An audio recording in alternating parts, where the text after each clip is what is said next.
حضرت عمر بن عبسہ رضی اللہ عنہ فرماتے ہیں کہ رسول اللہ صلی اللہ علیہ وآلہ وسلم کے اعلان نبوت کے بالکل اوائل میں، جب آپ صلی اللہ علیہ وآلہ وسلم مکہ مکرمہ میں تھے، میں آپ صلی اللہ علیہ وآلہ وسلم کی خدمت میں حاضر ہوا۔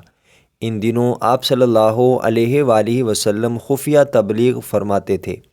میں نے حضور اکرم صلی اللہ علیہ وآلہ وسلم سے پوچھا، آپ کیا ہیں؟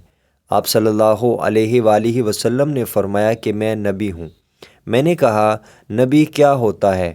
آپ صلی اللہ علیہ وآلہ وسلم نے فرمایا، اللہ کا رسول ہوتا ہے۔ میں نے پوچھا، اللہ تعالیٰ نے آپ کو کیا پیغام دے کر بھیجا ہے؟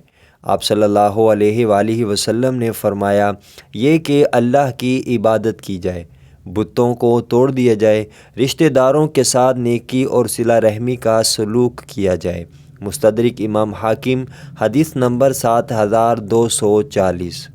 ام المؤمنین حضرت عائشہ صدیقہ رضی اللہ عنہا فرماتی ہیں کہ رسول اللہ صلی اللہ علیہ وآلہ وسلم نے ارشاد فرمایا، میں سویا تو میں نے خود کو خواب میں جنت میں دیکھا۔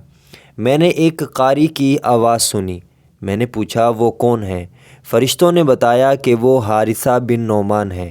رسول اللہ صلی اللہ علیہ وآلہ وسلم نے فرمایا، خدمت کا یہی صلہ ملا کرتا ہے۔ وہ اپنی ماں کی بہت خدمت کیا کرتا تھا۔ مستدرک امام حاکم، حدیث نمبر 7247۔